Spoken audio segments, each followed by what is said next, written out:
بسم اللہ الرحمن الرحیم۔ ہم تطہیر اخلاق کے حوالے سے ریاض الصالحین کا مطالعہ کر رہے ہیں۔ اس وقت جو حدیث زیر بحث ہے اس کے الفاظ یہ ہیں: وعن ابی یزید معن قال کان ابی یزید اخرج دنانیر یتصدق بها فوضعها عند رجل في المسجد فجئت فأخذتها فأتيته بها قال والله ما إياك أردت فخاصمته إلى رسول الله صلى الله عليه وسلم فقال ولك ما نويت یا یزید ولک ما اخذت یا معن۔ یہ بخاری کی حدیث ہے۔ اس کا مطلب یہ ہے کہ ابو یزید روایت کرتے ہیں، پورا نام ان کا ہے ابو یزید معن۔ ابو یزید معن روایت کرتے ہیں کہ میرے والد یزید نے کچھ دینار نکالے جنہیں وہ صدقہ کرنا چاہتے تھے۔ فوضع عند رجل فی المسجد، تو انہوں نے مسجد میں ایک آدمی کے پاس وہ دینار رکھوا دیے۔ یہ آدمی ظاہر ہے مسجد میں کوئی ذمہ دار ہوگا کہ بھئی اس کے پاس دینار رکھوا دیے کہ کوئی محتاج آئے گا تو اس کو دے دینا۔ فجئت فاخذتها، میں وہاں مسجد میں گیا اور میں نے وہ دینار اس سے لے لیے۔ اپنی احتیاج بیان کی ہوگی انہوں نے وہ دینار ان کو دے دیے۔ آگے فرماتے ہیں فأتيته بها، تو میں وہ دینار لے کے تو گھر میں آ گیا، یعنی والد کے پاس آ گیا۔ فقال واللہ ما ایاک اردت، تو میرے باپ نے کہا بخدا میں نے تمہیں دینے کا ارادہ تو نہیں کیا تھا۔ یعنی ان کے خیال میں یہ غلط ہوا کہ یہ دینار جو میں صدقہ کرنے کے لیے لے گیا، میرا بیٹا وہ دینار لے آیا اور گھر میں لے آیا۔ فخاصمتہ الی رسول اللہ صلی اللہ علیہ وسلم، تو وہ کہتے ہیں، یعنی مان کہتے ہیں، ابو یزید مان جو ہیں وہ کہتے ہیں، تو میں پھر اس مقدمے کو لے گیا نبی صلی اللہ علیہ وسلم کے پاس، یعنی اس اختلاف کو جو باپ اور بیٹے میں ہوا کہ دیکھیں یہ معاملہ ٹھیک ہے، میرے لیے یہ جائز ہیں یا ناجائز ہیں یہ دینار لینا۔ فقال، تو نبی صلی اللہ علیہ وسلم فرمایا لک ما نویت یا یزید، اے یزید تمہارے لیے وہ ہوگا جس کی تم نے نیت کی، یعنی جس چیز کا تم نے ارادہ کیا کہ تمہیں اجر ملے، تم اللہ کی راہ میں صدقہ و خیرات کرو، تم نے وہ صدقہ و خیرات کیا، ایک آدمی کے پاس رکھوا دیا، تو تمہارے لیے تمہاری نیت کا اجر تمہیں مل جائے گا۔ وَلَكَ مَا أَخَذْتَ يَا مَعَن، اور اے مان تمہارے لیے وہ دینار جائز ہیں جو تم نے لے لیے۔ نبی صلی اللہ علیہ وسلم نے یہ فیصلہ کیا۔ اس حدیث کو اگر ہم اس کو دیکھیں کہ یہ کس فضا میں یہ معاملہ ہوا تھا، یہ باپ بیٹے کی گفتگو ہوئی اور پھر نبی صلی اللہ علیہ وسلم اس میں کوئی فیصلہ کیا، تو نزول قرآن نے بہت فرق پیدا کر دیا تھا۔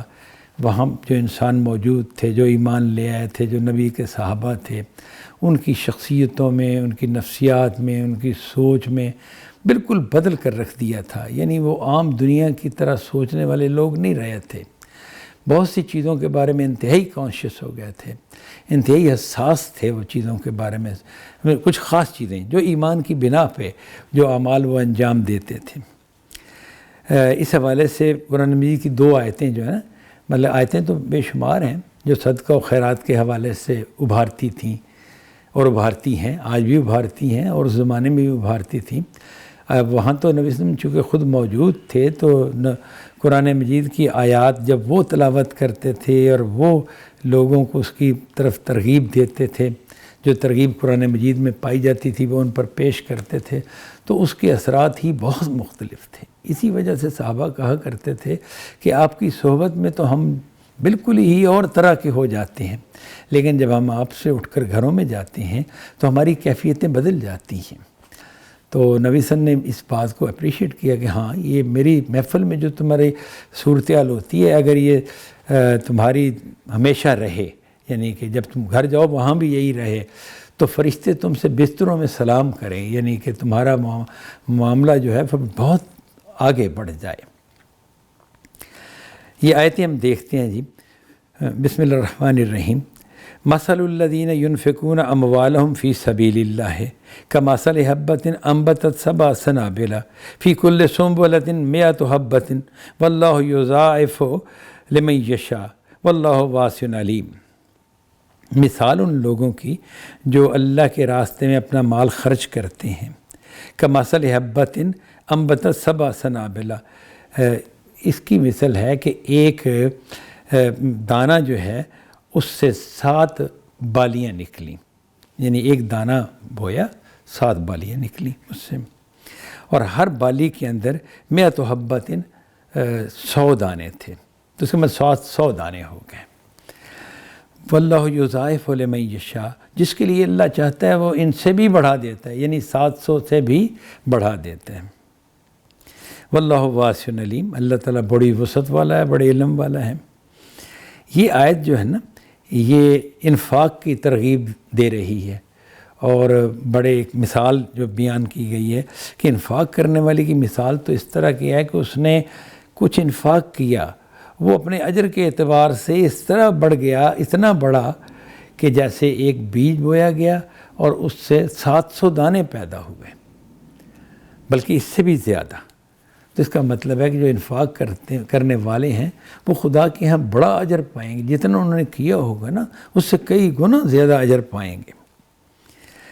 ایک اور آیت ہے جو بیان کرتی ہے فَآتِ ذِی الْقُرْبَىٰ حَقَّهُ، رشتہ داروں کو ان کا حق ادا کرو، والمسکین وابن السبیل، اور مسکین کو اس کا حق ادا کرو، اور مسافر کو اس کا حق ادا کرو۔ ذالک خیر للذین یریدون وجہ اللہ، یہ حق ادا کرنا جو ہے، یعنی یہ صدقہ و خیرات ہے نا، صدقہ و خیرات کرنا بہت بہتر ہے ان لوگوں کے لیے جو اللہ کی رضا چاہتے ہیں۔ ذالک خیر للذین یریدون وجہ اللہ، جو اللہ کی رضا چاہتے ہیں ان کے لیے یہ صدقہ و خیرات بہت اعلیٰ بات ہے، بڑی خیر کی بات ہے۔ وَأُولَٰئِکَ هُمُ الْمُفْلِحُونَ، اور یہی لوگ فلاح پانے والے ہیں۔ یہ آیتیں اور اس طرح کی اور بے شمار آیتیں ہیں، انہوں نے ایک ایسی فضا پیدا کر دی تھی کہ صحابہ کرام میں ہم دیکھتے ہیں کہ عمومی طور پر بہت فیاضی تھی، وہ اللہ کی راہ میں خوب خرچ کرتے تھے۔ ایک حدیث ہے جس میں یہ کہا گیا کہ الصدقہ تو برہان، کہ صدقہ و خیرات کرنا جو ہے یہ دلیل ہے، یہ برہان ہے۔ کس چیز کی برہان ہے؟ انسان کے ایمان کی سچائی کی، وہ فی الواقع خدا کو اپنا رب مانتا ہے اور خدا کی رضا چاہتا ہے، اور آخرت میں اس کا اجر جو ہے اس کا اسے یقین ہے، اور وہ آخرت میں اجر کا طالب ہے۔ یہ چیزیں جو ہیں، یہ چیزیں بتاتی ہیں کہ یہ تو سچا ایمان رکھتا ہے، کیونکہ اس کے لیے وہ اپنی دولت خرچ کر رہا ہے۔ تو ظاہر ہے دولت آدمی وہیں خرچ کرتا ہے جہاں اسے یقین ہو کہ مجھے فائدہ ہوگا، اور یقین کے بغیر یہ نہیں کیا جا سکتا۔ اچھا، اب ہم حدیث کی طرف آتے ہیں۔ یہ تو وہ فضا تھی نا جس فضا میں یہ صحابہ کی گفتگو ہو رہی تھی۔ جو یزید تھے، یہ یزید بن اخنس ہیں، یعنی کہ پہلے جو الفاظ ہیں نا وہ ابو یزید مان، یہ بیٹے ہیں۔ ان کے والد جو ہیں ان کا نام بھی یزید ہے، لیکن وہ یزید بن اخنس ہیں۔ یزید بن اخنس جو تھے، انہوں نے کوئی دینار نکالے تاکہ میں صدقہ کروں اور میں یہ اجر پاؤں جو قرآن نے بیان کیا ہے۔ یہ ظاہر ہے بہت بڑی بات ہے، اور صدقے کے لیے دینار تو آپ جانتے ہیں کہ ایک سونے کے سکے کو کہتے تھے، درہم چاندی کا سکہ ہوتا تھا۔ تو جب انہوں نے یہ دینار نکالے اور یہ پھر مسجد میں رکھوائے، مسجد میں رکھوایا انہوں نے، تو وہاں پر یہ مان بھی گئے، انہیں نہیں معلوم کہ وہاں میرے باپ نے دینار رکھوائے یا نہیں رکھوائے، بہرحال گئے، اور وہاں جو صاحب بھی ہوں گے، خزانچی یا جو شخص جس کے پاس انہوں نے دینار رکھوائے تھے، تو ان سے انہوں نے اپنی حاجت بیان کی کہ میرے مالی حالات اچھے نہیں ہیں، مجھے ضرورت ہے کوئی اپنی ضروریات کے لیے، تو کوئی اگر صدقہ و خیرات کی رقم تمہارے پاس ہے تو مجھے دو۔ تو انہوں نے وہی دینار جو باپ سے نے دیے تھے بیٹے کو پکڑا دیے۔ اب معاملہ جب یہ گھر میں پہنچ گئے دینار، تو انہیں خیال ہوا کہ دینار تو گھر میں آ گئے، تو صدقہ و خیرات تو کوئی بھی نہ ہوا۔ وہ تو یوں تھا کہ سوسائٹی میں جاتے، غریب کے کام آتے، مسکین کے کام آتے، کوئی یتیم اس سے فائدہ اٹھاتا، ایسا تو نہیں ہوا، اور یہ تو میرے گھر میں ہی آ گئے، میرا بیٹا ہی استعمال کر رہا ہے۔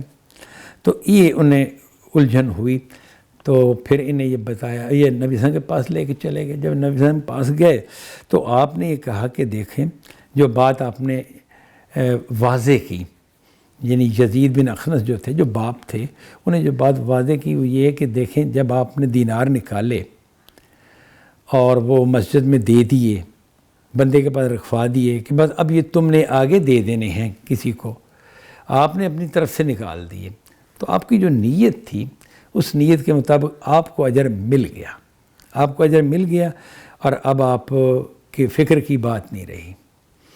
اب جو یہ دینار دیے گئے ہیں آپ کے بیٹے کو، بیٹا اگر واقعی محتاج تھا تو پھر حقدار ہے، صدقے کے مال کا حقدار ہے، اور وہ محتاج تھا، دینے والے نے محسوس کیا کہ حقدار بنتا ہے اور اس کو دے دیے، تو لہذا یہ جائز ہے۔ اس میں ایک صورت ہے جو ملحوظ رکھنی ضروری ہے، وہ صورت یہ ہے کہ اگر یہ بیٹا باپ پر ڈیپینڈنٹ ہوتا، یعنی کہ باپ نے اس کا خرچ اخراجات اٹھائے ہوتے ہیں جیسے بچوں کے والد اٹھاتے ہی ہیں، تو پھر زکوٰۃ بیٹے کو دینی غلط تھی، پھر درست نہیں تھی۔ لیکن یہ انڈیپینڈنٹ تھے، ان کے اپنے معاش کا معاملہ تھا، لیکن وہ معاش اتنی کم تھی کہ ان کے لیے گزارا مشکل تھا، یہ باپ پر ڈیپینڈنٹ نہیں تھے۔ تو جب ڈیپینڈنٹ نہیں ہیں تو اب پھر یہ صدقے کے حقدار ہیں، چاہے صدقہ وہ کسی شخص نے بھی کیا ہو، باپ ہو یا کوئی غیر ہو۔ یہ معاملہ جو ہے یہ وہ پہلو ہے کہ جس کو نبی صلی اللہ علیہ وسلم نے واضح کر دیا کہ اگر جو مان کو واقعی ضرورت ہے تو وہ یہ مال لے سکتا ہے۔ اس مال لینے میں وہ معاملہ نہیں ہوگا کہ مال گھر کے گھر میں رہا۔ اسی پہلو کو سمجھنے کے لیے ایک اور زاویے سے دیکھا جا سکتا ہے۔ ایک آدمی نے زکوٰۃ نکالنی ہے، زکوٰۃ نکالنی ہے تو جتنی زکوٰۃ نکالتا ہے وہ اپنے بیوی اور بچوں کو دے دیتا ہے جو کہ اس کے ڈیپینڈنٹ ہیں، جن کا خرچ اخراجات نان نفقے کی ذمہ داری اس کے ذمے ہے، وہ ذمہ داری اس نے اٹھائی ہوئی ہے۔